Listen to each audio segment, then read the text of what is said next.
Hello, and welcome to a sunny episode of the Drywall Podcast. I'm your host, Nick Harmon. With us today for his first appearance on the show, we have Mike Curry of Sunny Drywall out of Kelowna, BC. Mike and I almost met at a Fresco Harmony training at the Columbia factory a couple years back, but we've always been in touch through social media. We dive immediately into the Fresco Harmony conversation and how various surfaces can discolor. We get into how he came up in the trade working for his father and riding a bike to work selling pop as a teenager. How far were the job sites away from each other? It was probably like a 10-minute bike ride. Okay. Yeah. That's pretty cool. Okay, so how much would you buy the pop for? I still remember it would be 33 cents a can with the deposit and everything. Nice. No? You probably recycle too. You're like savvy. Like No, go around one of my friends would go back and go pick up all the bottles. That was his side hustle, was going on the construction sites and grabbing all the bottles. Yeah, because you used to get 5 cents a can. I remember. Yeah. It's like you get 5 cents a can. That's funny. So they'd be bottles of pop. Not cans. Just the cans, yeah. So where would you get the cans? I don't know if Costco's around back. Everywhere. Everywhere. Yeah, if they were on sale, I'd load up, and I had a whole fridge just full of pop. Shasta, and bring him Shasta. Remember the Shasta Cola? No. I saw a good one the other day. I missed Jolt Cola. I'm not sure if you ever had that one. Oh yeah. Yeah, that was a good one. From soda pop to basement renovation to sleeper trailers for camps up in Alaska, we cover a myriad of different drywall and construction applications. We remember our good friend Cameron Brown and talk about his impact on the industry.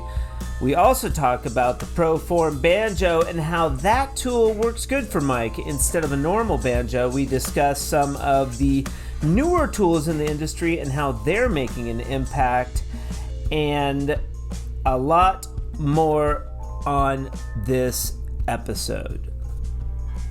Hey Nick, why are you so down? Oh, I'm okay. Come on, man, you can tell me. What's going on? Oh, nothing. It's just that it's our last episode with Ames Tools as a sponsor, and I'm a little bit sad. Don't worry, Nick. There's going to be a new and exciting sponsor for next month on the show. You mean it? You really mean it? Yeah, we're going to have a new sponsor next month, and they're going to be amazing. But for now, let's talk a little bit about these Venetian plaster trowels. If you're working with Venetian plaster, micro cement, or any other kind of high-end decorative finish, the tools you use make all the difference. When Tape Tech decided to branch into Venetian plaster, they took time to research the best manufacturer in the industry, and that's why they chose Comay. You may remember my interview with Simone from Comay last month. He leads the Italian company responsible for some of the finest trowels in the world. Now, through a private label partnership with Tape Tech, they have brought those same high-quality Italian-made tools to North America, giving pros access to the same craftsmanship and quality that decorative finishers around the world rely on. You can find out more. Head over to the tapetech.com website, or you can ask your local Tape Tech dealer for more info. Grab one today and feel the difference on your next decorative finish job. Looking for something to do in October, maybe? You guys should come to Swindon and join me along with a bunch of other drywall badasses for the GWI and Paint Station UK Collaboration Trade Day. I call it a retail adventure, but whatever. We'll have demos from Fresco Harmony, Panel Ray, Adobe Spray Equipment, Flex Power Tools, Monarch, Axis, and more. Also, they'll be introducing Morph Sanding Solution to the mix along with our friends at Tape Tech, Asgard tools, superproof tools, and also, here's the big one, the much needed and long awaited Harmony trowel from Comay. They'll be releasing this trowel for the first time at this event. I'd love to meet you, so come join the fun. But for now, we got a little finisher named Mike Curry. Sunny Drywall out of Kelowna, BC on the 143rd episode of the Drywall Podcast. I'm going to shut up now. Let's do this. There he is. You got a Fresco Harmony hat. Shut. Yeah. Yeah, I wear this one all the time. Not for work, though. Don't want to get it dirty. No, they're too nice to wear for work. No, you got to keep those separated, the work hats and the good ones. Yeah. Yeah. I agree. I do like the Fresco Harmony ones. I haven't changed the style in a bit because I like them. Yeah. And you got the Columbia shirt, repping the Columbia. Yeah, gotta love Columbia. We're gonna get into it. Pretty good. Yeah, we're gonna get into it. Mike Curry, not to be confused with the food curry. But is it spelled the same? Yeah, it's spelled the same. Okay, all right. Sunny Drywall out of Kelowna. Most of the people that I interview are ahead of me in time. So West Coast is behind, but my family is up in Washington, so I'm familiar with that time difference. Yeah, it kind of sucks with that living all the way on the BC side. Because some of my friends over in Nova Scotia were like so time separated, I want to call them up at 8 o'clock, but it's, like 12 over there. Yeah. Very cool. Where did you get the Fresco Harmony hat? You hooked me up with it. Won that contest with that sweet hawk. Oh, you got the hawk. Yeah. That was a good W. Didn't you get somebody won the T-Rex. Was that you as well? Yeah, that was me. Yeah. Have you gotten the T-Rex yet? No, I haven't heard from him yet. Shut up, dude. I've emailed her twice. Yeah. Yeah, it was a good year for free stuff, that's for sure. Morph hooked me up with some Sanders. Oh, nice. And you with the win on the hat and this, and then Columbia hooked me up too. What else came with that hawk? That was a cool hawk. Those hawks are nice, right? Have you used it? Yeah, I used the plastic ones before, especially with the white coats that if you're using the clear sealer on those aluminum hawks, it can kind of go gray or black. Yeah. With that. It might have been you too that mentioned it. Yeah, I can't remember. Yeah, same with the trowels too. So we're trying to work with Comay currently to get a Fresco Harmony trowel that's like, they have a Venetian plaster metal that doesn't, it's super expensive. It's going to be like ultra high end. I can't wait. Yeah. But I mean, I was telling those guys though, like people will pay, people don't want to pay a lot for product. Like, if you're buying, drywallers are always looking at product and price point when it comes to various products, because it's a consumable, you're using that product. But when it comes to something like a badass trowel, like I'll drop $150 on a badass trowel, especially if I'm going to have it for 10 years, For sure. Yeah, you got to invest in yourself, right? Totally. So I think trowels are a little bit different. And plus, if it didn't leave black marks and if it was like, super baller like trowel, I think they're going to be beautiful. So we might launch those. We have a training coming up in Swindon, England at GWI. Very exciting. Call Jamie's going to be there. Chad, the tiniest taper, she's going to be there. Maybe Abrica Drywall out of England. It should be a good time. Yeah, because I was supposed to meet you over at that Columbia factory on that Fresco day. Oh, yeah. Yeah. Yeah.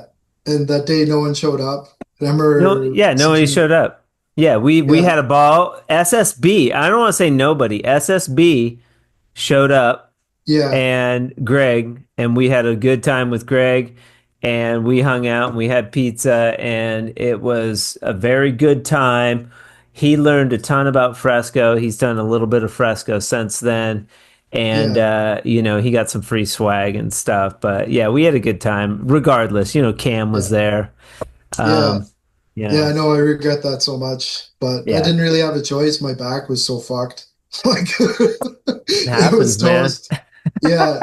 Yeah, it was just done. Like had my back go out and like yeah. I was I like hate. thinking of like maybe if my wife drives and I lay in the back of the van and go down there.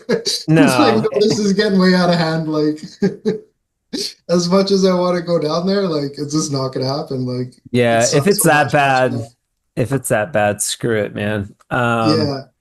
Very cool. Mike Curry, Sunny Drywall, Kelowna, BC. How far are you away from that Columbia factory there in Surrey? Not far. If it timed out pretty good, it'd be like 6 hours if, traffic wasn't too bad going into Vancouver there.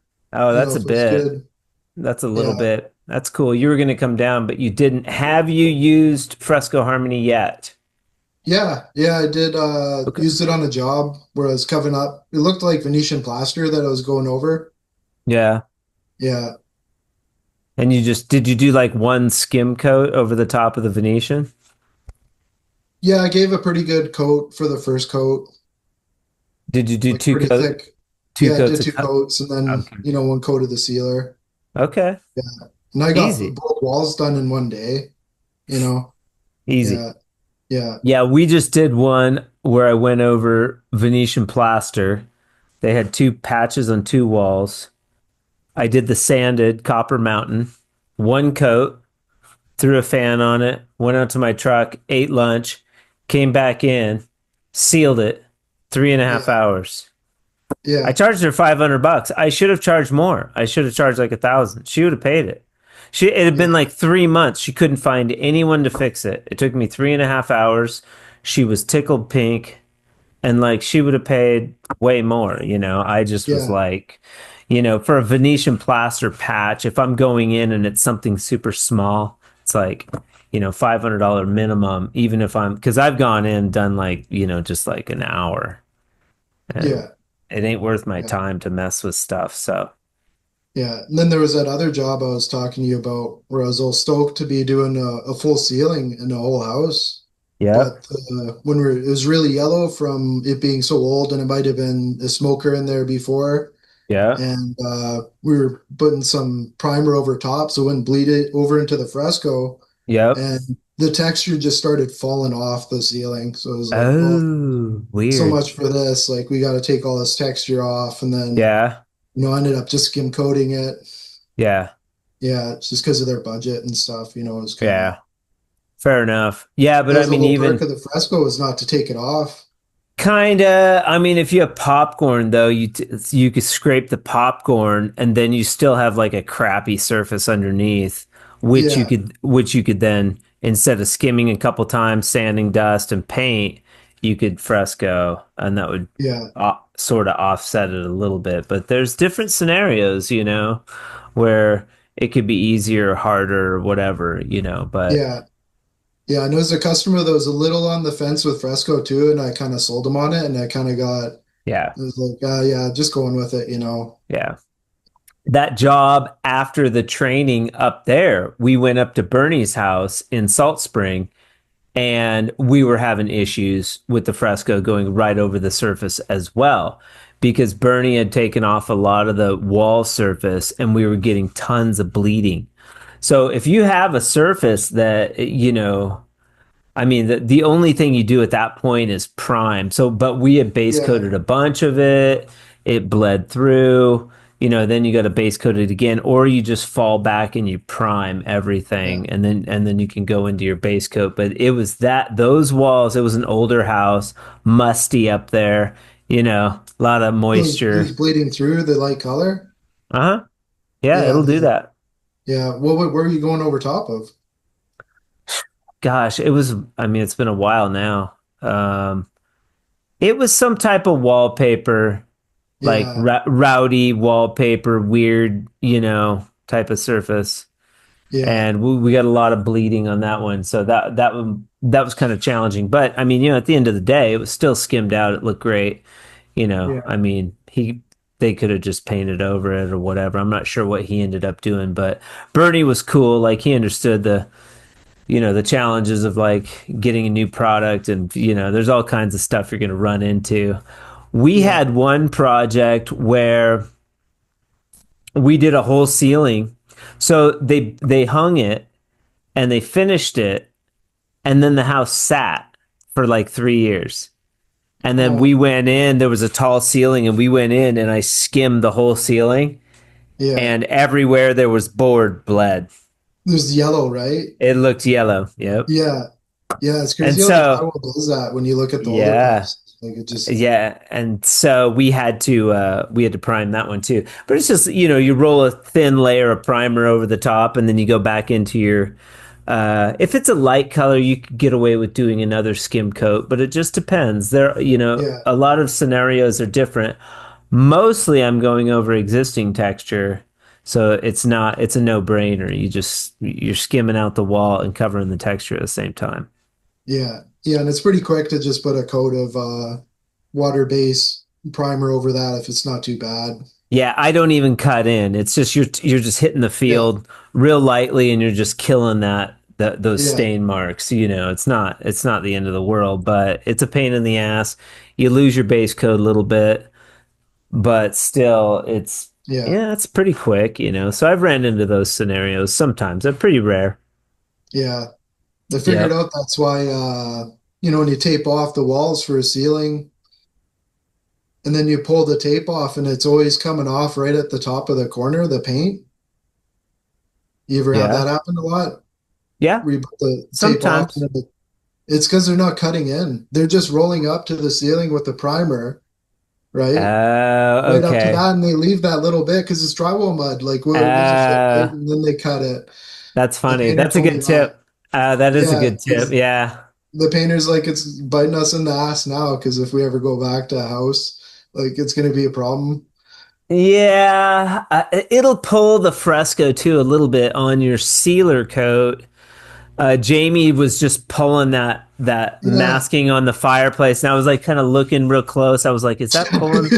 Because it'll pull like the Me too, sealer. man. I was watching the same video, sweating, watching him pull I the was tape like, on it. I Like, hope he oh, does. yeah, And I use too, that said, I use a really delicate surface. It's white masking, but it's super delicate surface and it's really hard and it's better than blue tape. Like I've used the blue tape. I don't like it. It's thinner, it rips, it sticks too much. But I have this delicate surface tape from Geary's, Guiry, that I get, and I love it. And it's super strong. I can pull like the whole ceiling. So when I mask, I do, one full length. So that when yeah, I pull that masking, I can just pull the whole length. I don't do sections ever. yeah. That's probably Um, priced around the same as the blue stuff too, eh? yeah, it's not. It's cheaper because it used to be a Diamond Vogel product, but it's cheaper because they don't tint it. It looks just like white masking, Yeah, but yeah, it's still delicate surface tape. Works great. That stuff won't pull. But another fun fact about the sealer, if you give it longer period of time to cure, it won't pull, like a week. yeah, Like yeah. it'll get hard over like a long period of time. Like it'll get harder. Yeah, that sealer's pretty heavy duty stuff. I was kind of It's surprised when I got a it's bit of pretty it on the cool. shirt. It doesn't Yeah. wash out. Yeah, I think That's that I think stuff's I there to have some on stay. here. Yeah. No, no, like, and same with the hawk. I have like a sealer hawk. And then if you use a stainless pool trowel or a stainless knife, it'll scrape off. But if you Yeah. use a blue steel or spring steel blade, that sealer will not come off your blade. It'll just build up. Like got rid of a hawk that it gets so built up that I don't like the way it comes off the hawk anymore. It's so bumpy that I'll just toss that. And then I have a mud hawk and then that becomes my sealer hawk, and then I get a new mud hawk. That's kind of the, Yeah. but I have two separate hawks for sealer and mud. How did you come up in this crazy trade? Are you first generation drywaller? Yeah, I guess so. My dad had a construction company doing Okay. additions and doing everything, building patios, doing drywall, basement Okay. developments, he could do it all, red seal Okay. carpenter. And Okay. yeah. Yeah. So that was kind of my first entry point for the trade, really, was Okay. going with him and helping him out and getting paid with a lunch. Yeah. How old are you, Mike? I'm 40 40. 40 years young. Congratulations. When did you turn 40? March. Yeah. Beautiful. Yeah, they go Yeah. kind of quick, but I like the 40s. They're nice. Yeah. You get wisdom in the 40s. Yeah. Yeah. And yeah, my first time on construction sites, actually, other than working for my dad, was when I was 14. They were doing a bunch of developments around us. And I had a trailer that I pulled behind my bike full of pop. And I'd be selling pop to all the construction workers and making like really good money doing that. Like I'd clean out my whole cooler and go back at lunch, load up again, and Cool. then go there and like, yeah, it was pretty interesting seeing all the different trades and like, yeah, the stucco guys were the best customers. That's funny. Like cans of soda. Yeah, yeah, Now it's funny. I'm from Washington. They call soda pop. yeah, Like we used to call yeah, it pop. Down here, it's all soda yeah. or Yeah, they call Coke. it pop-up in Canada. They don't ever call it pop down here. Isn't that weird? Yeah, yeah, yeah. Another fun fact. Episodes full of fun facts. But so you're on a motorcycle and No, you're just a bike. Just just a your regular bicycle. bicycle. Okay, and you had Yeah. a trailer that you Yeah. carry. Okay. Yeah, a trailer with the cooler in it. How far were the job sites away from each other? It was probably like a 10-minute bike ride. Okay. Yeah. That's pretty cool. Okay, so how much would you buy the pop for? I still remember it would be 33 cents a can with the deposit and everything. Nice. No, You probably recycle too. You're like savvy. Like go no, around one of the my friends would go back and go pick up all the beautiful. bottles. That was his Yeah. side hustle, was going in on the construction sites and grabbing all the bottles. Yeah, because you used to get 5 cents a can. I Yeah, remember. It's like you get yeah. 5 cents a can. That's funny. So they'd be bottles of pop, No, just not cans. just the cans. Yeah. So Yeah. where would you get the cans? I don't know if Costco's I would get around them back everywhere. Yeah, everywhere. if they were on sale, I'd load up and I had a whole fridge just full of pop. Shasta, It'll and be bring it'll him be full. Shasta. Remember the Shasta cola?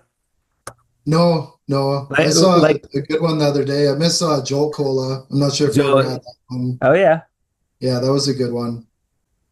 Joel and RC. But there was Shasta was the knockoff. I think Shasta was like the original knockoff brand from Coke and Pepsi and all that.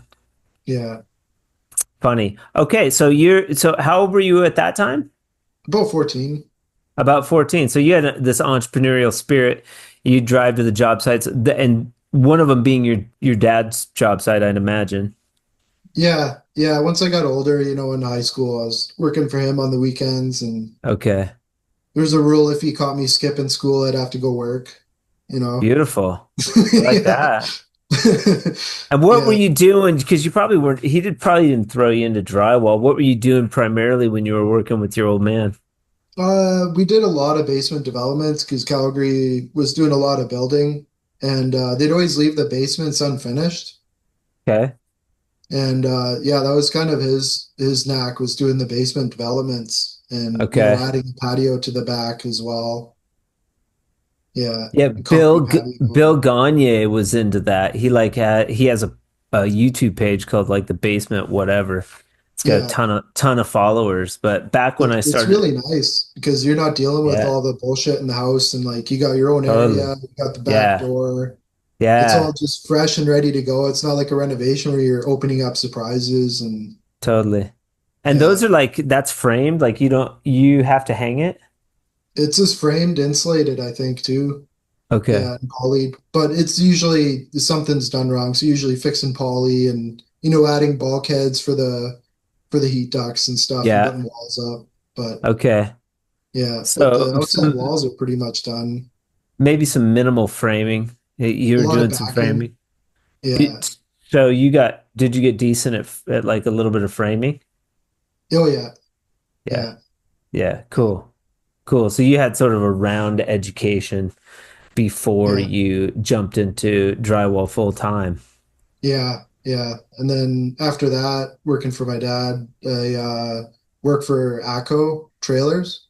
And it's kind of like Okay. what you did with you worked at a trailer factory too, right? Where Yeah. they Yeah. build the trailers, and yeah, one of the best jobs I ever had. Mobile home manufacturing. Yeah. Yeah, yeah, Yeah. It was a cool job. I don't know why I didn't like it. I mean, towards the end, I just didn't like it anymore. I liked going to the union and going to a job and they were running the tools. And I liked that so much better. It felt like after doing the union, like, and doing mobile homes, I felt like they're cheating. Like, mobile homes is just like a hack oh bullshit yeah, where yeah, where the union was like, oh, this is proper drywall, they make fun of you and like, they're all clean and you yeah. know Well, but the butts are like 4 feet wide and yeah, all that. yeah. Well, it was actually a union job there. Yeah, Oh, okay. yeah, But it might have been different. I mean, this was just the factory that I worked in was just like hustle, go, go, go. um they didn't really, they just cocked the transition, they didn't really yeah. finish. There's no corner bead or no corner taping, just all the flats. Yeah, And then yeah. yeah, they just trim everything out in the factory. Any corner just gets trimmed out, and then No, we would caulk it. One of my jobs was to caulk yeah. the transition, and then I would caulk 6 floors and paint all of them. So I go through and Oh caulk, yeah, and then I go back with paint and paint them. yeah. Yeah. This company, they were really big on the vinyl drywall, the vinyl face stuff. Have you seen that Okay. where it's like wallpapered already, right? And then you just trim all this, just Oh, trim the top. Yeah. And then even the that's screws in the ceiling, it would be like little like daisy plastic things that would like uh-huh. hold up the ceiling and then just put like a cap on it. Because it's just trailers for workers, right? It's not like actual mobile homes that people live in. It was just like work Oh, trailers. Yeah, for the that was ACO trailers, like for the supers and the architects and shit. You put your like plans and well, maybe those you and have then a little fridge. actually Uh, sleepers too. They were Okay. built using them for camps actually. Oh, Yeah, so it'd be crazy. like suites basically it'd be one bathroom in the middle and then two suites on the two suites share the one bathroom. Crazy. For camping for what? Working out in the oil sands. Oh, okay. Yeah. And then that company was ACO Trailers. Yeah. And so you went from working with your dad. I assume you're pretty young at this point. Did why didn't you go on full time with your dad after high school? Yeah, I'm not too sure to be honest. I think just working The with old family man. is a Yeah. bit too The old much man at some point. he rubbed you the wrong way, man. He's like, Yeah. I got I, this, dad. yeah, we're doing concrete in the summer and stuff too, and it was like, yeah. And then just an opportunity came up there, and I was like, yeah, I Okay. should do this. Okay. Cool. So you're making a little bit of money. What were you doing for the ACO trailers? Framing up the walls, Okay. yeah, and Cool. the So floors you too. got really fast at framing then. How bad doing that? Yeah, yeah, Yeah. yeah. I And got then real quick with the nailer. how'd you transition into drywall? Uh, yeah, I guess after the 2008, crash, they did Yeah. a full layoff. Everyone got laid off, Okay. and ended up I was about I think about 25 at the time, and I wanted to make a big move to Vancouver. Okay. just for a change, and cashed out on my house. And basically, like I called it, early retirement break. I just went out to Vancouver for like 3 years and just had an awesome time out there. Once the money ran out, it's time to get Yeah. back to work. And that's when I first started a general contractor. But it was, to be honest, I was more of like a handyman doing the small jobs and stuff. You weren't working for a company? No, no, just You were on my sort of own. trying to do your own thing. That's Yeah, ambitious as a youngster. yeah, yeah. Just doing And handyman stuff. You knew a little bit. You stayed in Vancouver? yeah, yeah, Yeah. You liked it yeah. there. It was pretty good. Yeah, yeah. I kind of got the last taste of it. The people that were out there at the time, because now it's not really the same. Okay. Vancouver's changed a lot with just the Yeah. traffic, and Yeah. it's Yeah. just a shit show there now. Yeah. Yeah. I It barely used to recognize the place. Yeah, it used to be cool when we were young. We'd go up there and play soccer. It was cool. Seattle was cool, but it was like grungy. It was like a grungy city. So was Portland. They weren't like popular at all, and now they're like progressive hubs. Very big. A lot of Yeah. homelessness, like all that. Well, you seem pretty up to speed on social media, like what Fresco Harmony's up to. Do you listen to the Drywall podcast? You listen to episodes? Oh yeah. Yeah, you like Yeah. it. Yeah. Yeah. It's Get good. get to meet these crazy drywallers, right? Kinda. Yeah. Yeah. There's some good stories on there, man. Like I Yeah. can't remember which one it was, but the one guy talking about he had like a huge company and they never Yeah. got paid from a really big job, and it was just the start of a huge fucking disaster for him. And it was just I don't know if you remember the name, but he ended up selling off all his equipment and like chasing the guy for Oh yeah. it's like Yeah. huge amount. And it was like, fuck, this is a nightmare. Like it's good Yeah. lessons to learn, right? Yeah, Through other That people. was Danny Carrillo. Yeah, he's a hustler, Yeah, man. Yeah, I'm still yeah, friends with him today. Yeah, yeah, he we did a personal episode. So if you watch that video, we're sitting side by side and he's from lived in Albuquerque, but he's traveling around now. He does a lot with spray rigs, Graco. yeah. And he had a That's right. product. Yeah, he's a salesman, right? For Yeah. the Yeah. He's like a plaster dude, like through and through. Like he's very knowledgeable about pumps, plaster, like all that. yeah, He gets his hands dirty with lots of money, but that's a pretty fun episode. And he's like a pilot. His eyes like he has one eye that's like he's blinded. Yeah, the dude's funny. Yeah. Yeah, yeah, you hear a lot of different varying stories, you know. They're pretty yeah. interesting. And then I That's was funny. going back in time listening to Cam's first show too. Yeah. But Yeah. I had trouble finding the second one on your list though. I couldn't It's on find it. there. Maybe it was Yeah, the it's on first there. one or the second I couldn't find, but Yeah, they're both on there. It's like yeah, episode 21 and I don't know how many. yeah, yeah. Sorry for your loss with him too. That was Yeah, that's tough. surreal that day. Because when we were checking out my feed, I was really busy that day and I was kind of keeping up to it. And at first I was like, oh haha, Columbia killed off Cam for hacking the account or whatever. Right, Like, right. Yeah. and then, throughout the day it got more serious. I'm like, yo, what is going on here? Like, Yeah, yeah, that would have been actually a funny prank, kind of. yeah, In right. retrospect, it's not so funny, but No, I I no, remember I called my girlfriend and she was like, "Stop fucking with me. Like you're joking, you know." And like, yeah, yeah, I was just, distraught. Yeah. yeah, Yeah, it was yeah. And then pretty rowdy.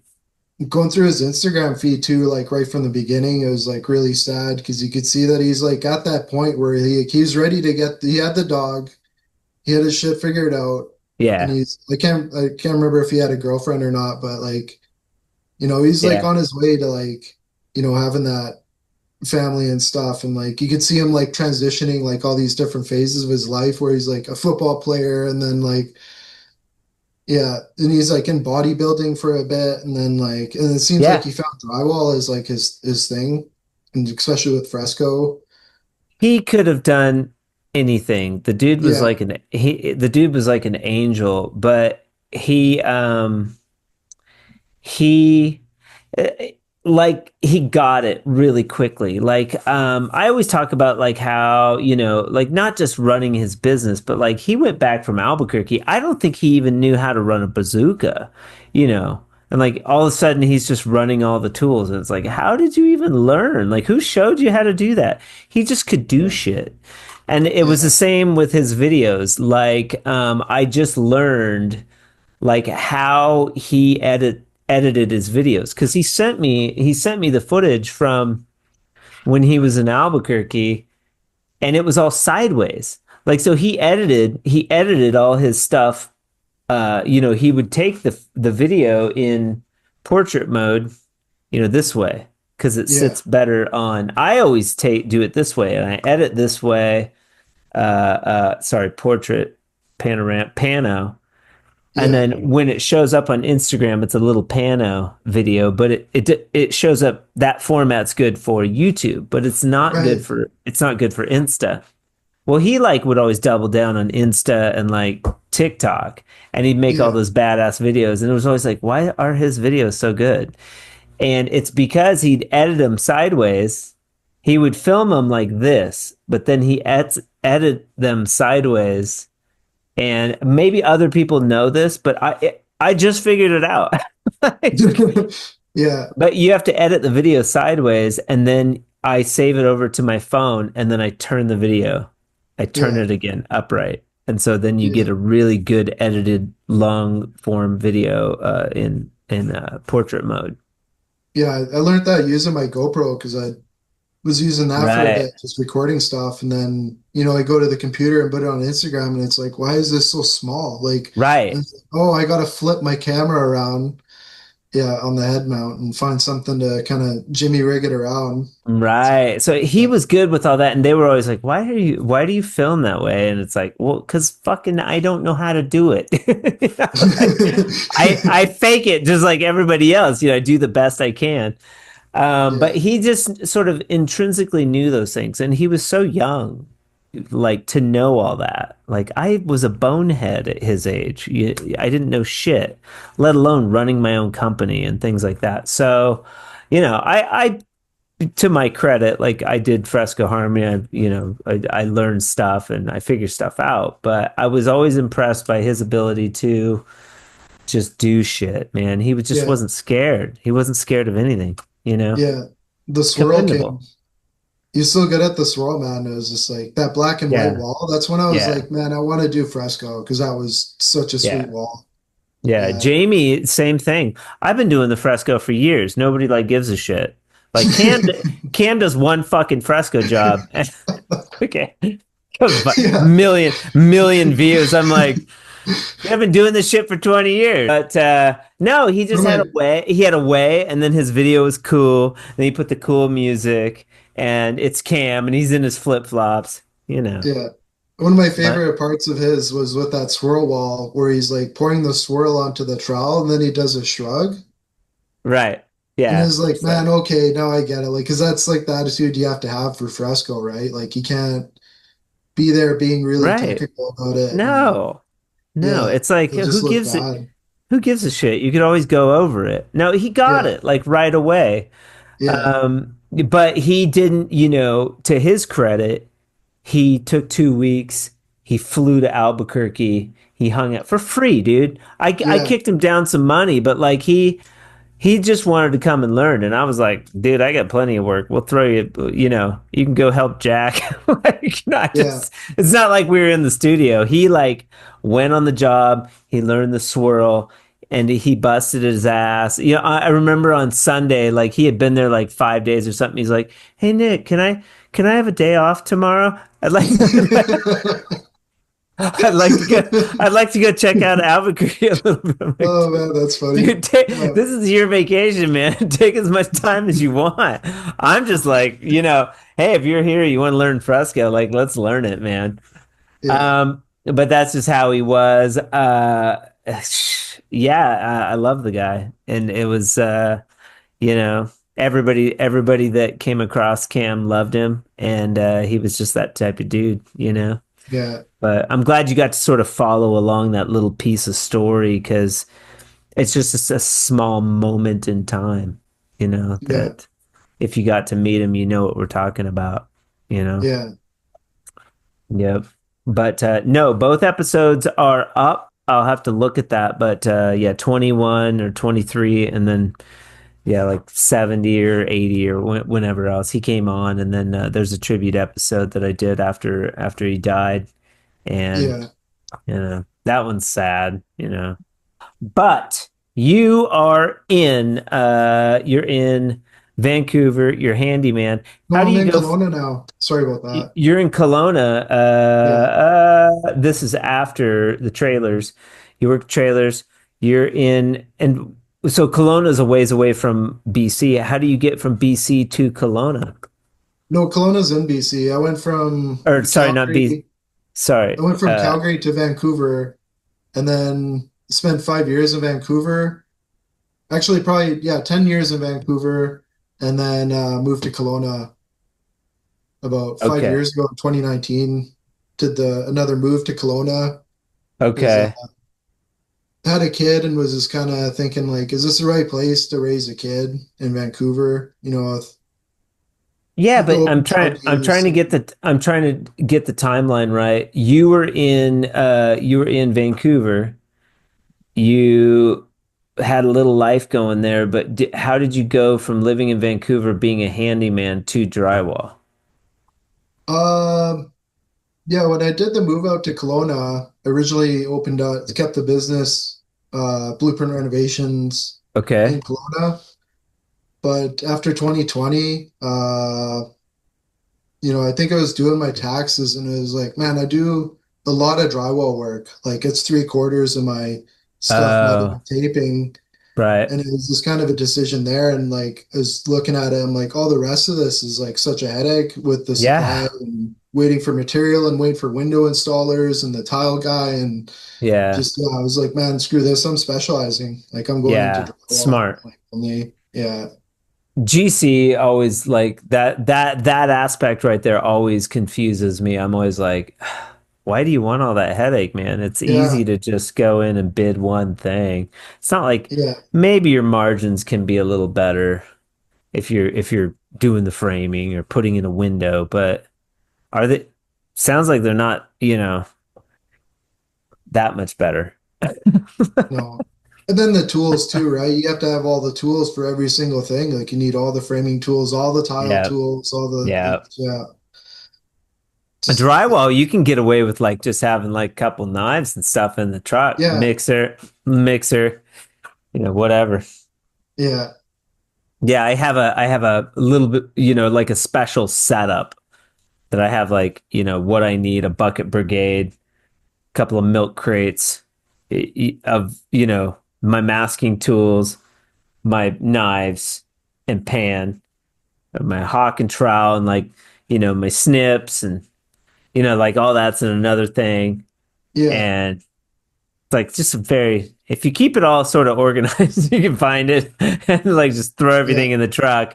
And it's like I don't have to think about if my paper tape is in the truck or whatever, my fiber tape. It's there. yeah, I keep a little gallon container of quickset, like 45, just in yeah, case. Little pieces, couple pieces of rock, just in case I got to do a patch. yeah. You got like a patch tote with all the scraps and a couple pieces of board in there and stuff. Well, and then I have a trailer, so that keeps all my scaffold. Like I have two Perrys, 6 foot scaffolds.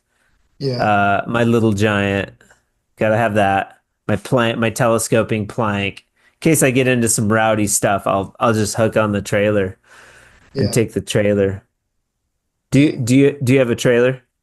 No, I did have one in Vancouver, but the truck and trailer got stolen and everything got cleaned out of it. And Beautiful. they ripped the trailer open like a sardine can, so it was a write-off. Yeah, so Lame. and then parking was kind of difficult in Kelowna with where to put the trailer, so I never really got it after that. It was like, yeah, Yeah, you were like, screw it. yeah, That makes sense. I got a good deal on my trailer. I keep it mostly at home, and I'll only take it to a job if it's not exposed. I'm Yeah. kind of because people break into trailers here too. Okay, so you're in Kelowna and you're doing drywall full time. You like it. What do you like about Not too sure. It just I mean, what's it? good about doing it? It is like I can't remember who said it, but it is satisfying to like run the Yeah, tools and like you get that satisfaction of seeing, you yeah. know, the There's shitty some place and making it good again. And there's something about the mud that you like. It's kind of it's yeah, that mindset that the drywaller has. We gravitated towards the mud for some reason. You know. yeah.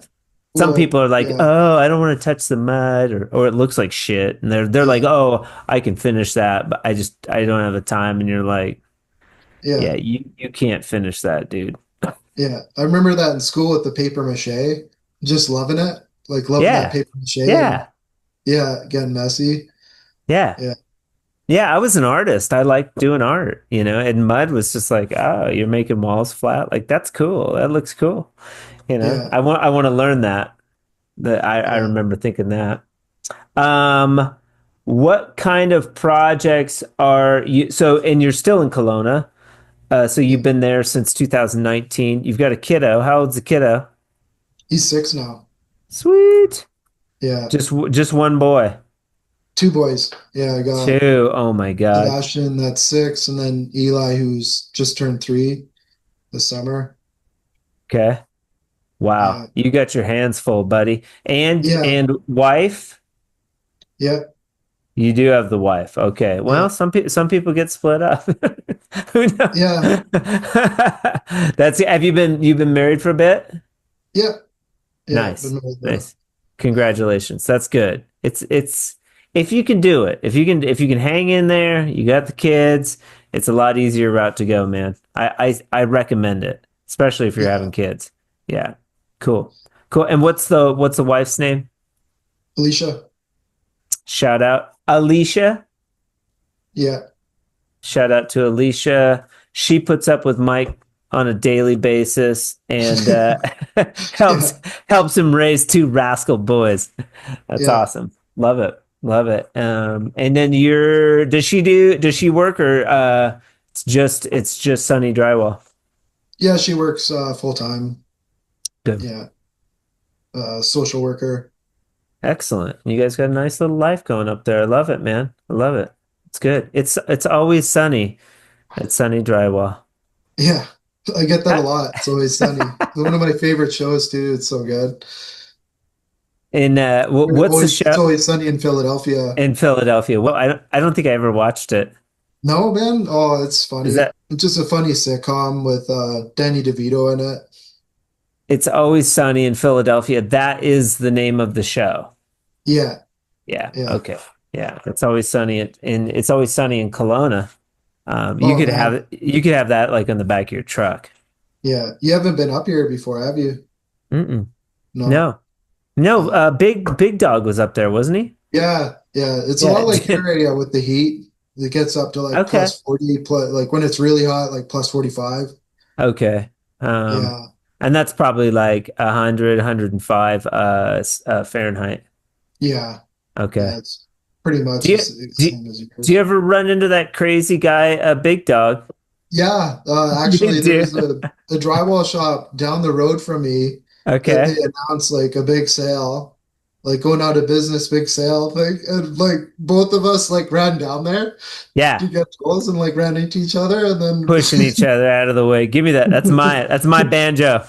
well, actually, we were like, went down there and we were both like laughing on the outside of it because we're like, oh yeah, big closeout sale and it's like 10% off. Right, right. It's like, okay, like not what we thought, but we got a They little got bit. two they got two chumps down there to buy some stuff. Yeah. What's the name of the drywall shop? I can't remember. I think it was West Tech Tools, but there's so many of those names, right? Okay. It's kind Yeah. of tough to keep track. I remember There's a lot of they're pretty tech well known names. though, because they Tape were the only Tech. guys in Kelowna that would fix tools. Okay. They're really well known. They used to live in Surrey Okay. as well. Yeah.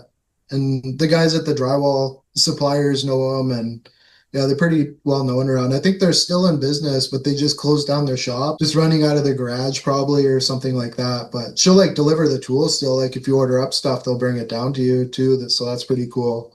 Cool. And they sell Columbia.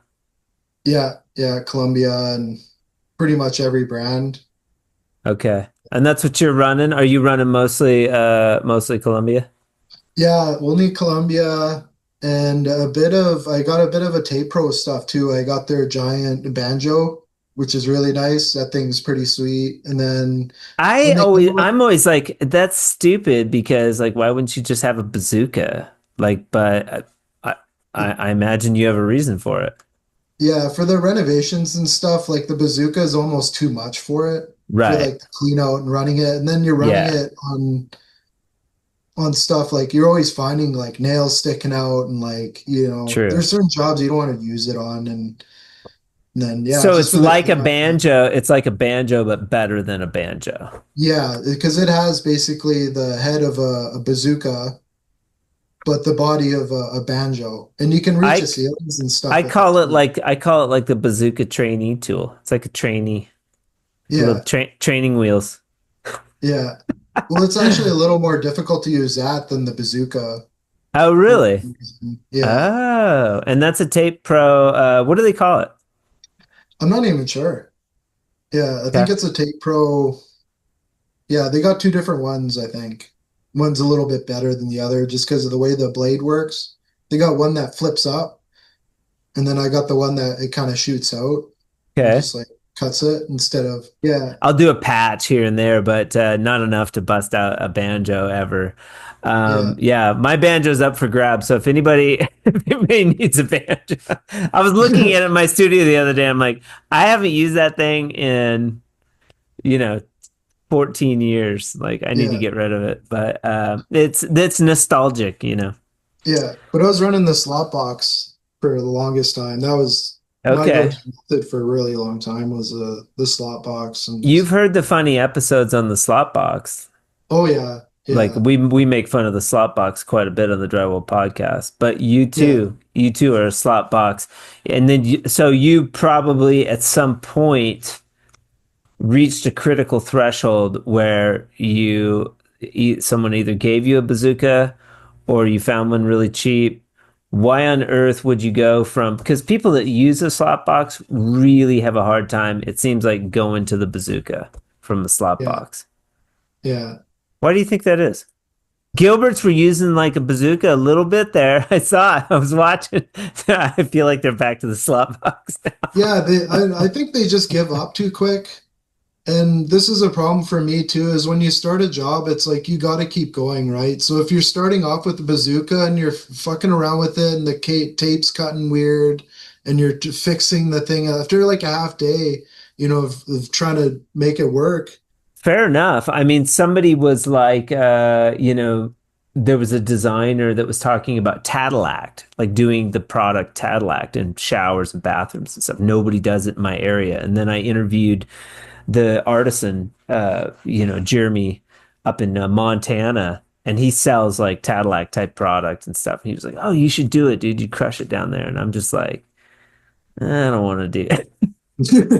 I'm just as stubborn. I'm just as stubborn as anybody else about like, nah, it took long enough to learn the fresco. I don't want to add this shit to my arsenal. Like Yeah, just fresco. Like if you want to do Cadillac, go find somebody else type of thing. But keep I it can simple, right? I could make money doing it here for sure. Like you wouldn't do fresco in a shower area, but I think Cadillac looks cool, and or micro cement. I think it's great in those areas. I just Yeah, don't want to. I don't want to tackle that. yeah, I don't know why. Because of the stubbornness. So you're saying you go like you're taping all day, you're fighting the bazooka. It's too easy to just go back to the slot box and like throw that thing in the corner. Versus yeah, if you only know the bazooka, you do your damnedest to fix it. Like you'll figure it yeah, out. You'll whittle like a little cutting blade out of like a piece of corner bead or something, and like jimmy it in there and like make it work again. yeah, Right? yeah, yeah, Like you kind of have to be a little bit mechanically inclined if you're going to run the tools, first of all, you want to run them properly. If you're not running them properly, they're going to break more quickly. But if you are running them properly, I think a lot of it is knowing how to fix them really quick. Yeah, yeah. Yeah. So then I ended up using it on smaller jobs where I'm just taping off a ceiling or something. That we have that time to kind of take it easy and learn how to use it and Right, right, not be so pushed with do taping off a whole place, with it. right, right. Yeah. And did you get a deal on a bazooka or something, or did Aaron send you a Columbia? How did that work? The Columbia story is kind of interesting. I started off with buying just a tube off Marketplace, Okay, just a tube, and I think like one flusher and stuff with it, and just kind of okay. just started off with that, and then Pump. You had to have a pump, right? no, I was using the tube at first, Oh, the just applicator the tube. compound tube. Yeah, Okay. yeah. So started off with that, and just slowly adding, the small stuff like corner rollers and all that, and just kind of chipping away. Right. Yeah, That's why that semi-automatic stuff from Can-Am does well up in Canada because it's like the gateway drug. totally. Yeah, yeah. It gets people on the brand for sure. And then what? And then what happened? So you're using a tube and a flusher, and then that was just kind of how you got into using. But it wasn't. What kind of tube was it? Is this a 42-inch tube? Just a standard. It was Okay. like a really burnt out tube I got for like $80, Okay. and that kind of was my first time buying it. But my first time using automatic tools, my brother Ryan actually got a bunch from a pawn shop because he's doing a basement, Cool. and we're using that stuff like taping off a basement. And we're just laughing at the time. It was because it was so fast, like getting the mud. It's like we just went through a whole bucket of mud in like 20 minutes. Like Okay. we loaded up a whole place like so fast, and we're just like, wow, like we felt like Okay. such idiots for like taping the old way. It was like, Yeah. you know, But most people that'll pick up the tools though for the first time struggle with getting the speed because they don't know how to run the tool. Like that would be the breakdown with people using the tools is they don't know how to run them. yeah, So you get a bunch of tools from a pawn shop. Maybe you just are more inclined, or did you watch some YouTube videos or something? not really. Yeah, we just took it up really quick, I guess. Okay. Yeah, we didn't have any problems with the boxes. Yeah. And that was what brand was that? That was that green brand, uh North the Star. North Star. Yeah, Yeah. yeah, Okay. All right. yeah, Cool. So you picked it up. That and I think the same thing with Cam. Like I one day he was just running the tools. So I think some people just have an affinity for uh picking it up. They pick it up quicker. Some people quick pick it up quicker than other people, for sure. yeah, yeah. And they're Yeah. not cheap either. Like, Right. yeah. So I think a lot of people have trouble biting the bullet on buying a handle and a box for, $1,000, Yeah. and they looking at their pan, thinking I could do the same thing with this, but Uh it's not the same. yeah. Yeah, Yeah, it's at two steps forward, one step back, but it's just so much faster that so much faster. yeah, if you take the time to learn, it is laughable, and people would disagree with me or whatever. You have your holdouts, you got your. I think less nowadays, but you still have people that hand finish. Um, you know, Yeah, it's fine. It's fine. yeah. And for learning to run a lot of the tools, like the bazooka, Drywall Nation was a huge help with that, with all Okay. their videos that weren't Yeah. so, they're just really clear cut videos on how to run stuff and not full of fluff. Yeah, I And think then so Drywall too. Doctor too. He's one of the Oh drywallers yeah. I follow a lot, and I got him on your show, right? And I was reached out to him on YouTube, like you should really go on the Drywall podcast. Oh, okay. All right. Yeah, Yeah, because I think maybe I reached out to him prior, but maybe a couple people said request suggested that he come on the show, and that's how I kind of got him. But it's great yeah, episode. That I really like that episode. yeah, yeah, Yeah, yeah. his little Those guys so much. drywall doctor kit. He's got a little kit. Yeah. Yeah, it was like pretty sad hearing that that didn't really take off. Because when I first saw that, I'm like, well, that's a pretty cool idea for, homeowner to do their own patch. And Yeah, it's tough. Drywall's tough. Even like the tech dry, like do you have a tech dry tool? You got one of those? no, no, I don't have Yeah. that. It's pretty cool. It looks like Um, something I'd lose. yeah, they come in handy for me because I'm always getting into tight areas with fresco. So I Yeah, use it, it certainly comes in handy. It could be designed a little bit differently. I've talked to Corey about it. Corey's a super cool dude. But then the space, man, it's tough. What do you think about the morph sander that you see all it's pretty over? sweet. Like it's Yeah, have you nice. tried that? Yeah, yeah. Because before Okay. that one, I was using the Tape Pro. I Okay. think it's called the Stealth Sander, and it's okay. It's kind once you learn how to, it takes a pretty big learning curve to understand how it like it's almost like a wedge but triangle. So like Okay. one part's barely even touching, and then the other corner, like the on one edge, the corner is right into the corner that you're sanding, and then on the other end, it's hitting the sides. Okay. So it's yeah.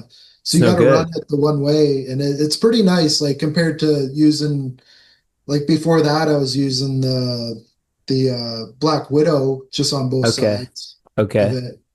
Yeah, and But yeah, the it's pretty the the good. But the morph's morph, yeah. better. Oh, Yeah. the morph gets right into the corner. So for Yeah. those corners, it's getting right in there. Yeah. Yeah, I feel like he just took sanding and he just, you know, like just figured it out and yeah, made it the sander for the drywaller that like really crushes, and like that's his focus, and he's doing an extremely good job of marketing, and a yeah, lot of people are having success with the morph. yeah, yeah. I always say, have you ever seen that show Dirty Jobs? Yeah. Yeah, I feel like he should have done the drywall sanding on the If you Dirty could, Job yeah, show. if you can, I mean, Yeah, yeah, because yeah, it's one of those jobs where it's not fun sanding and stuff, but horrible. like that guy says on the running a blank for his name, the host who runs that, he has like a whole trades program right now where he's getting people into trades. Okay. Mike Rowe, that's his name. Micro. Yeah, and he came across a guy that was doing septic tanks, and he asked him like, how do you do this? And he's like, the money, dude. Like, what else do you think I do it? Like, Right. no one wants to pull out septic tanks, like, but it's Yeah. good money, so there's opportunity in it with the Yep. I dirty think he's jobs. making good money up in Australia. He's crushing it out, and then he's Yeah, inventing these tools that make his job easier. Not only that, you can get the content from it, which is great. And, yeah. you Well, know, it's a great idea to have someone that just sands, because like once you're done taping, you're pretty burnt. Like you don't want to sand. Like just to be able no. to have someone come in and do it, and then you go back and just load it again. Like Yeah, that's if you such a can find a nut job like James to come in and see, yeah, yeah, that yeah. just Good luck trying seems any young people crazy. that. Yeah, good luck telling any young people that. Like, you know what you should get into? Like drywall sanding. Yeah, just sanding. And like then too, I think for an appropriate sanding, you have to kind of know finishing. Yeah, totally. Just like to be a good finisher, you should know hanging a little bit, you know. Yeah. But that's my 2 cents on it. So then how did you segue to Columbia from your marketplace North Star setup? Uh, Columbia, um, same thing, marketplace, getting tools on there. Uh, Okay. I'd always find guys selling like full sets of tools because they might have got into taping and they're like, not my thing, right? Like they Yeah. saw some videos and thought they could do a whole house, and they ended up just bailing on it, and they're selling the tools that are, almost brand new at half price. And Right. I see that a Okay. lot. Guys selling their stuff for cheap. Okay. Yeah. Or maybe a general contractor gets it for one job, does a job, and then he sells it, and Sure. yeah. So that's how I Very got cool. quite a bit of it. And then Columbia was hooking me up with some too, and sending Okay. me some stuff. And Yeah. Yeah, you're up yeah, there. You're up there close to them, and they're just such nice guys anyway. So yeah, Yeah. good I'm company to not deal with. quite an ambassador or anything, but just I No. became kind of the tool guy out here. Okay. Because when I got new stuff, I'd sell my old stuff and just kind of constantly adding. And Fair enough. You're not quite yeah, cool enough to be a Columbia ambassador. it looks like a lot of work with the content. It does because they want people that are making content consistently, right? And Yeah, yeah, and good content, trying to keep it light and fun and yeah, keep it interesting for sure. Yeah, yeah, yeah. Yeah, that whole marketing in the drywall space is such a like crazy animal. Yeah, it's really difficult, yeah, and fun. It can be. It can be. I think the advantage with that I have with Fresco is that it's kind of unique and different, and so it's shiny. yeah, Yeah, I feel like Jamie's videos on Fresco get a lot more hits than, he might be an ambassador for a lot of different companies, but like he'll get hits from the Fresco Harmony videos because it's like, what is that? That's cool. Or same with Cam's videos. We know a little bit more about Mike Curry from Sunny Drywall. We got yeah, we got a little bit of time. yeah. It's I kind of mud. interesting It with doesn't matter. Mud's just mud, right? well, kind of, but No. at the same time, it's not. Yeah, What because kind of mud do you use up there? it's been tough out here because we can't get the muds that you guys get on the West Coast. Like I can't get the machine mud. I can't get +3. And then Okay. recently all the mud suppliers are going to the light compound mud, you know, Okay. the light, so it's easier to sand, but like I don't want easy sand mud. Like I really don't. Like Okay. I barely sand on my stuff, so it's just kind of Okay. I really get the point of that with the lightweight. So Like your it's nice for issue working. is you can't get the mud that you want in your area. Yeah, yeah. Okay. All And right. because I even tried at the supplier, like, hey, can you hook me up with a full pallet of +3? Yeah. But it's like, no, we can't get it shipped over here. Crazy. Yeah. That's Yeah. lame. You So I'm can't gonna just get a try. pallet. I recently got a box for free of that Hamilton mud. I think you Okay. used that stuff too out at that Columbia Day when you guys did that whole Yes. house. That Yep. looked like it was And hot. I used it in at CSR. I like Yeah. it.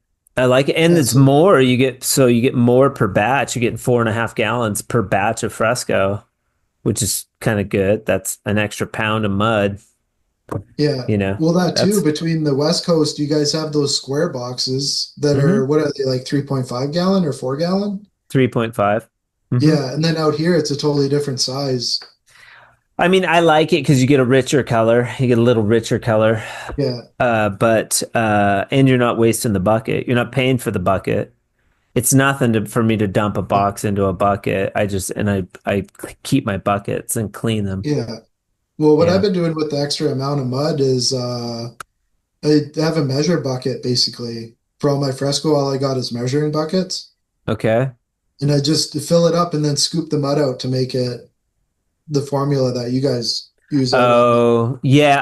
I'll just tell people just to keep it simple, just use 4.5 gallons. yeah, It's a little lighter in color, but that extra gallon really doesn't make that big a difference. I, yeah, I would take the ease of use over using the two units together versus trying to skim off some because you're going to have drift. If you try to take a little bit of mud off, it's not going to be because they measure that mud coming from the factory. So my recommendation to you would just be use the 4.5 gallons, dump the yeah, color in. yeah. Yeah. But I just wanted to match the samples, that you have on the charts and stuff. And Fair enough. yeah, Yeah. I don't want a customer to be like, hey, this color is lighter than what's on the chart and tell them like, oh, I used more mud. Yeah, no, that's a good point. That's a good point. But there you never go off the chart. The chart is a stepping stone. Yeah, You always go for from the the sample. sample. Yeah. Yeah, And then they can see like, oh, okay, there's a little step off from the sample to the chart, but that's okay. So yeah, that's just my suggestion. yeah, Obviously people using 3.5 gallons are going to buy a little more product, but I don't. I'm always like keep it simple. You don't have to invent the wheel. Just dump the color Yeah, in. You get 4.5 gallons of product. Use it. You're not going to yeah, get that much color difference from the chart. And always, I recommend always make a sample anyways. If you're it listening out really, there and you're a mud manufacturer, they need your mud in Kelowna. So maybe you guys should consider getting yeah, your mud to a retailer in Kelowna. yeah. And then Yeah. I know I'm not the only guy that's not liking this new mud too, because you got that company that you're using his stuff too, the mud skip, where it makes it denser, right? Okay. Because the Yeah. new drywall mud, like you can just dig your finger, like it scratches so easy. And with that mud skip, like I haven't tried it, but I see the whole idea behind it where it's a bit denser. Okay. Yeah. Get Yeah. that. And So that's kind of it cures out in such a way that it's denser and that you can coat over the top of it without weird shrinkage issues. I like the way it sort of creates the mud to be more plaster-esque, and I like the way it has preservative. yeah, So I think yeah, there's some type of lime or something in the mud skip, especially the conditioner, the liquid. Like if I mix up a batch, it'll last without getting funky. yeah. Yeah, I was wondering if NoPoc did that too. If you ever use that stuff, the NoPoc. I have not used no pocket. That would be an interesting experiment to Yeah, see because to I really see. like that NoPoc stuff. It's pretty sweet. Okay, I Yeah. don't. On the second coat of fresco, if you're pulling it tight, you don't get, even if you get the pock marks on the base Oh coat, yeah, it for fresco it doesn't really make sense. doesn't really matter. But No. But but for yeah, for just drywall taping, it's pretty nice stuff. you like it. Okay. Yeah, it's a lot less shrinkage in the mud because you're using that, not Yeah. adding so much water. Yeah, I no, like the makes I like the mud conversation. I just I'm like, you can use whatever mud you want. I don't make my money off the mud. I make it off the Fresco Harmony. It's like a yeah, commodity product. It's weird. yeah, If I had my druthers, I liked Beadex too up in Portland when we worked up there. I used to yeah, use Beadex. That was pretty good mud. But yeah, for me, it would be the whiter base. White yeah. is more important than glues or things like that. That's So true. the plus three has a more neutral, whiter base, and it's more universal. So Yeah, that's why I picked it, not for its qualities, but for actually the white base and that you can get it anywhere. But yeah, if I yeah. was you, you can't just order a pallet of mud to your house or from somewhere. I guess No, they not. won't ship. They won't. They can't get it out here. The plus No, that's three. too heavy. Yeah, no, the machine mud too. I was looking at that. Like that's pretty cool. Like mud just for machine tools. Because I see all Right. the guys on Instagram using that and can't get it Right. out either. Okay. So it kind of sucks that way. Yeah. Okay. But Well, there might be a market for mud manufacturers or get on the horn, with somebody in the industry that can talk with a rep or something like that, you know, yeah, and be yeah, like, hey, man, let's, you talk to your shop and be like at least a couple pallets, 4 or 5 pallets. So that might not be worth it because it costs them so much to ship it yeah, that they don't do enough volume in your area to warrant having the mud. yeah. They just don't have any trucks going out that way. They've got Yeah, their distribution network and it's just this is how it is out here. fair enough. Yeah. I Fair meant to enough. tell you too, I like the Fresco logo. It's really sweet. Thanks, man. I appreciate that. Yeah. It wasn't until I made my own shirt and I was putting it on the that green part that you have, like the green part of the logo, and then it was like translucent, the one part of it. I'm like, oh, okay, this is pretty fucking cool. Like you definitely thought that through with the logo because like it's almost like the fresco with the first coat and then the second coat Yeah. being a bit translucent because it's so thin. That's good. That's good Yeah. eye. I mean, and the movement. Yeah. So that squiggly line is kind of like the movement of the trowel. Yeah. When Yeah. you're putting it on. Yeah. Good eye. I appreciate that, man. There was a lot of scrutiny over the Fresco Harmony logo. We, Yeah. a lot. Like we wanted something that would be timeless. if you look at like the stucco, or I mean plaster is pretty sexy. Plaster has like some cool stuff, but in the drywall space, I mean Columbia pays attention to branding. There it's becoming more important now. But when I came up with that logo, there wasn't a bag of color, a bag of powder color with a like, a cheesy label on it. That's what we were competing with. So the Fresco Harmony bottle is so much, more Yeah, visually pleasing that yeah, that's what we wanted. yeah. It's up Something. there with the Columbia logo now. Thank you. Yeah, Appreciate it. Um, yeah, and that same with the hats. I want a hat that I'm gonna wear and that I like. I like hats. I think if you have a good hat, people will wear it. And that's good advertising. A shirt you wear once or twice, you're not gonna wear it as much. But a yeah. good hat, you'll keep around. What kind of like I don't know what you call it, but like legacy setup do you have for if anything happened to you? Like what's was Fresco done or No, we have some ideas. No, I mean, yeah, that's a great question, and we're there. So I have some strategic partners that I've been talking to. I would love to see Fresco Harmony really blossom.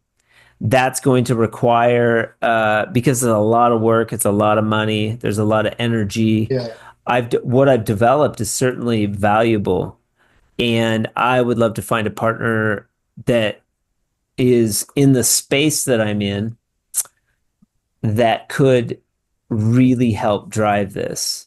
Because right yeah, now it's not getting to the people that need to have it quick enough.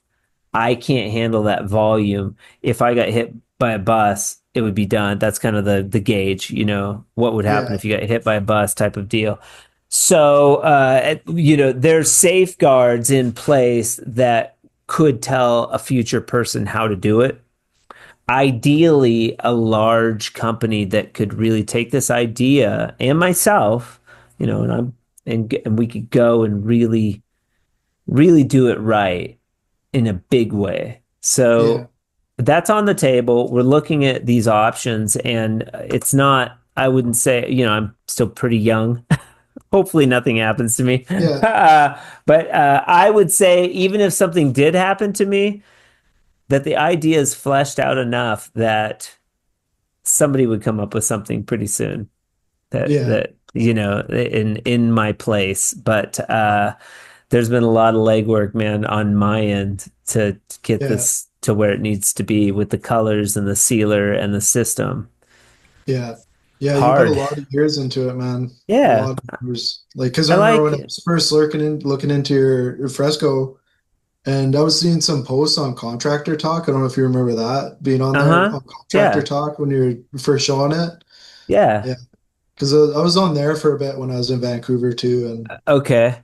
yeah, on Contractor That Talk. and drywall talk, I got a lot of criticism, and then early on, like people are dicks, everybody's being a dick. So I would Yeah, post like on, drywall junkies, and people are like, I still have plaster people on like drywall junkies that are like yeah, just dicks about, oh, you're just using colored mud. It's like, yeah, I'm just using colored mud, dipshit. Like, go and use plaster. That's great. Go use it. That's not what I'm about. yeah, yeah. That Like, that Drywall Talk site is dead. Like, I remember when I yeah, first posted on there, it was like no replies. It was like this site's so dead. Like, there's barely yeah. anyone on that. No, Yeah, if you want to post your stuff up, I recommend TikTok. But there's a bunch of oh dicks yeah, on TikTok too. I recommend Instagram. I recommend Facebook is still fine. The groups have toned down a little bit, but you can kind of tether your Instagram account to your Facebook account now. And yeah, I just go on Instagram. I think that's the most oh powerful yeah, bang for your buck in the drywall space now. yeah. If Yeah, if the you're Drywall Talk and Contractor Talk were more of a under, it's not really a public type one where you're talking to other contractors and right. about, business problems and Yeah. stuff that You you can run type into. in And drywall on Instagram and there's like yeah, a million drywall companies will come up. yeah, Drywall talks like, yeah, you're crickets. Yeah. Yeah, So, Drywall Talk was crickets, but Contractor Talk, there was quite a few yeah. people out there. Then, yeah, they've been there a long time too. They kind of got their own little group over there. Yeah, so in this space, when you're marketing, this has been the Drywall podcast has been pivotal. But like getting to know people, Sunil has been very helpful with Drywall Master. We just had him on the show. He's been huge. Aaron and Elliot were huge with Yeah, CSR. So there's been some instrumental people through this means that have really connected me. Ames and Tape Tech have been super powerful. yeah, So there's a lot going on right now. There's a lot of energy happening. We're going to keep moving forward as best as I can. Continue to make my goal is to make Fresco Harmony more accessible to people in Canada. We just got into Bart's. It's going to be at Bart's. All the colors. That's yeah, badass. And now I'm dealing with the challenge of getting the product up to Canada because of tariffs and things like this, and so it's yeah, more challenging now. My whole goal is to get the product to the consumer as fast as possible, but without hurting it. Like so, yeah, I have to protect it because it. yeah, Let's say I sold it for a bunch of money, or even like what would seem like a bunch of money to me. Somebody might not have the best interest of the idea in mind, and yeah, if it's not selling a shitload out of the door, it's just going to get squashed. yeah. It Well, that happened needs to with North be Star, right? it needs to be nurtured, like because not everybody gets it right away. Yeah. Yeah, that happened with North Star Tools when they got bought out and like the people running it weren't they didn't have their heart in it and then people can't get parts and stuff and Right, right, like North Star like were really good and then I think it was actually around then when the financial crisis of 2008 where they sold right. the company and the people bought it and whoever bought it, yeah, weren't making the parts anymore. You had to buy new tools and the So customer service it's was crap. strategic. It's strategic having a slow growth process, not a lot of overhead, and Yeah, being malleable to push the idea forward with specific ideas because I'm conscious of like, oh, it could just get squashed if you sold it to a Home Depot or something right away. It's almost too early. It has yeah, the timing has to be right. And I think with new products, people have to be aware of that. Same with Mud Skip. They've got I think they have a decent product. I think that they're looking at different avenues to for faster growth, but you have to be careful and not, you know, throw the yeah, baby out with the bathwater, I think is the expression. You have to be yeah, careful because people don't give a shit. They just want money.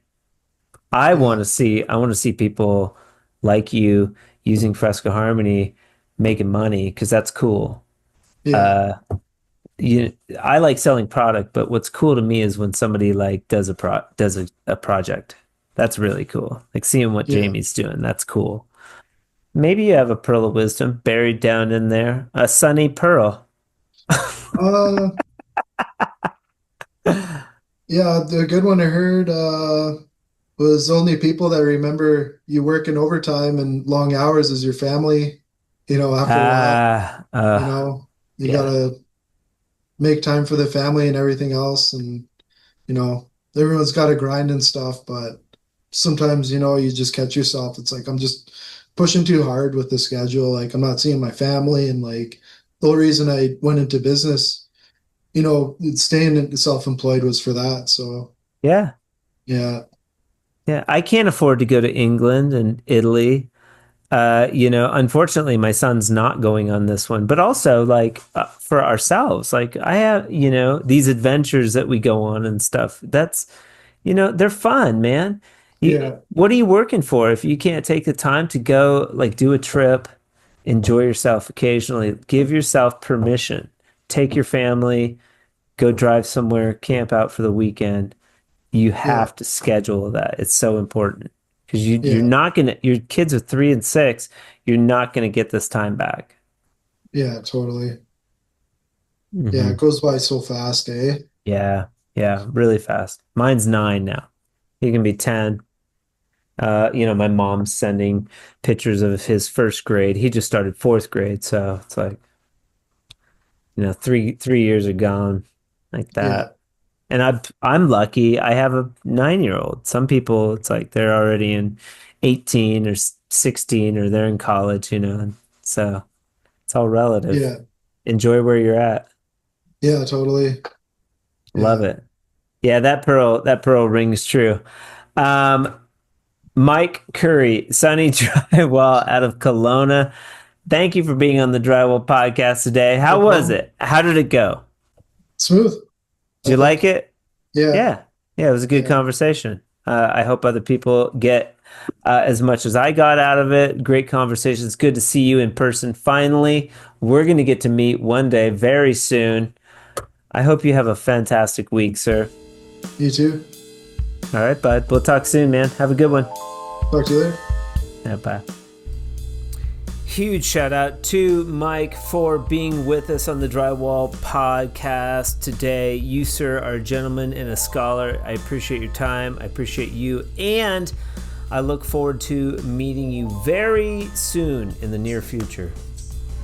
Also, I would like to give a final shout out to Ames Tools for sponsoring the Drywall podcast in the month of August. You guys have been awesome. I sincerely appreciate you, what you bring to the industry, and your support with the Drywall podcast. It's because of sponsors like you that I get to do this show, so thank you. This month, Tape Tech and Ames have been highlighting their Venetian plaster trowels, from classic Venetian trowels to chrome-treated blades that won't leave marks on your whiter finishes. The full line covers everything, including curved trowels, corner trowels, and lightweight options that reduce fatigue on longer jobs. Whether you're working with Marmarino, Travertino, Graciello, or laying rich joint compound that's colored with Fresco Harmony, there's a trowel in the lineup that's made for it. And because they are private labeled through Tape Tech, you're getting that European craftsmanship without the hassle or cost of importing. Check them out at tapetech.com or ask your local Tape Tech dealer for more info. Grab one today and feel the difference on your next decorative finishing job. You have a lot of options to listen to when you head over to the radio. Whether you're at the job site or on your way to work today, you chose the Drywall podcast, and I am appreciative to you for that. Join us every Friday, or most every Friday, for new episodes highlighting industry leaders and dudes and dudettes in the trenches, busting their ass, talking about their story. It's good stuff. If you're a drywaller, this is the place to be. I hope you guys have an amazing weekend, or if you're heading into the week, I hope you have a great week. And remember, keep drywalling.